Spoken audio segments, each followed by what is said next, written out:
Actress Chachaekefaani finally speak about her marriage. Only the wise will understand what actress Chachaekefaani said, which I would like many of you to listen to. No be smotino. Chachaekefaani talk about her marriage. Talk about the man himself, what he is doing. She did not mention the man's name, but you will understand. I want many of you to listen to what Chachaekefaani said. Chachaekefaani, everything she said is very, very correct, and that is the exact character of a nana. That is narcissist. That is their exact character. I want you all to listen to this. Watch it. Watch and see for yourself. As I navigated my healing journey, the hardest point for me to let go of was that era that I was feeling very stuck and pretty vulnerable at the fact that someone I used to know, someone I was close to and held in high esteem, someone I ascribed so much brilliance to, had a habit of over the years not giving me and situations the accountability that it required. This person, instead of being accountable for their actions, they would use that brilliance that I said they have, they will use it to deflect, blame shift, gaslight, manipulate, create reverse psychology type of situations that will have me as the villain and them, the victim, in a situation that they created. And this pattern went on for so long, it was emotionally draining, and with time, it started to chip away at my self-esteem. It took a long while before I caught on with the jig that this fellow, they're never gonna be accountable. And so I had to detach. But even with the detachment, I kept processing internally. Why did this person do me dirty like this? Why did this person repeatedly insult my intelligence by lying and sabotaging and the emotional invalidation? While I was wallowing in that mud, that pity party mud, I stumbled on a quote that says that in order to completely heal, you have to take accountability for the role that you played in your own suffering. Did you hear me? In order to completely heal and move on, you, watch it. the sufferer, has to take accountability for the role that you played in your own suffering. And oh my God, when I read these quotes repeatedly, it hit a nerve. Oh my Jesus. It struck deep. And I found it to be so true, so relatable, so practical. Because when I placed it in context with my situationship with this fellow I'm talking about, it was very true. I've played a goddamn role in my suffering. How so? From the moment I met this fellow, there were a million red flags. Too many to have ignored. But then, number one, I was young, naive, I was foolish.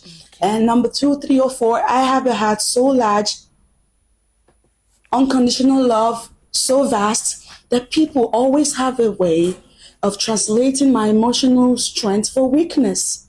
And then what do they do afterwards? Oh, they turn me into a doormat, drag me around like a fool. And this is a level of insecurity that for some of us, it stems from the kind of upbringing or society that we were raised, where we were bullied into silence or ignored, so much so that we had no choice but to work hard for attention. Even when we were in the right, we were forced to agree to be wrong just to let the peace. When I heard that quote, that apology that I wished this fellow would have given me for all the many, many nonsense, that closure that my soul was seeking, I took the apology and the closure, I gave it to myself. I said, Cha, oh girl, you don't mess up bad. Wow. Yeah. And then that was when healing started. People are always going to be people. But you can be you. Yeah. You can take care of you. How do you do that? By enforcing strong boundaries. You teach people how to treat you by what you allow. Oh, wow. You tolerate their bullshit 1 time, 2 times, many times. Wow. You are clearly using unspoken words, telling them, I'm fine with whatever you do to me. Just go ahead and do with me whatever you like. And honey, they're gonna. And when you get to a point where you can't take it no more, you start to try to fight off. You start to resist the emotional bully. What do they say? They say you become bad. Okay. You've become terrible. And continually they will push the narrative that you are the villain and them the victim. It's a game. You may be familiar with the concept of inferiority complex. There are people that parade about the place with a superiority complex, those ones that are never wrong. Even when it's glaring that they're stupid, but they will never agree. Their ego will get them to a point of no return. They will blame, and they live in a delulu land. And that's fine, they can be there.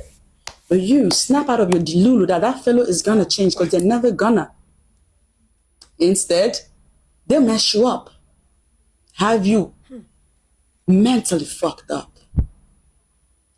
Somebody needs to hear from my mouth, through my experience, that what you allow is going to continue.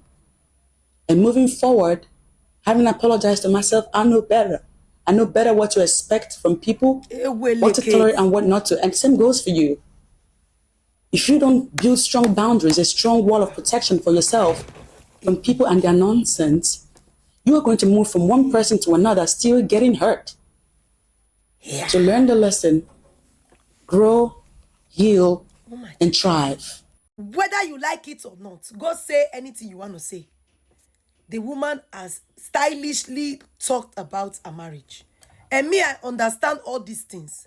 These are the characteristics of a Nana. I know they wish I make a marriage break, but we know say that they get ups and downs. Sometimes narcissists will want to project you as the problem. Sometimes you're not going to be the problem, but narcissists go make you feel like. I remember when she came out to say she had bipolar. I did not believe that. I swear to God, because I know say, Nana, they will put you where you are not supposed to be. I'm not trying to call anybody Nana, but I'm just saying, with the way she spoke, now only mumulity person go talk and say you don't know who she they refer to. You don't expect her to come on the media and begin to open her mouth, go direct to the man. But what we heard is that she is no longer living with her husband in Asaba. She has moved down to Lagos. She's now living in Lagos. So a lot is really ongoing. You know, I remember that year when the whole thing started, people said something happened. The family came out to speak and she came out to shut them up, to say that it's a lie, that she had bipolar, she and her husband are doing well. I sense manipulation at that point. Yes, manipulation in the sense that I believe that the husband was in charge. The man, they manipulate everything. Though, after all, later the man come and they say the woman get bipolar. All these things are ways to, oh God, when narcissists deal with you, you know, see Mate talk. All the persons where be say they use you against, they go where they use you to go fight against, then go later use those persons to come against you. You know, come see mouth to explain yourself. You will not have that mouth to explain what you've gone through. Narcissists, fear them. Anyways, guys, drop your opinion. So this is a very powerful message coming from Chachaekefaani. Chachaekefaani. That's her name. Chachaekefaani. So guys, I will leave it here. Drop your opinions. Thanks for watching. Bye, people. Don't forget to subscribe to my YouTube channel, Patience Blogs Official. Bye.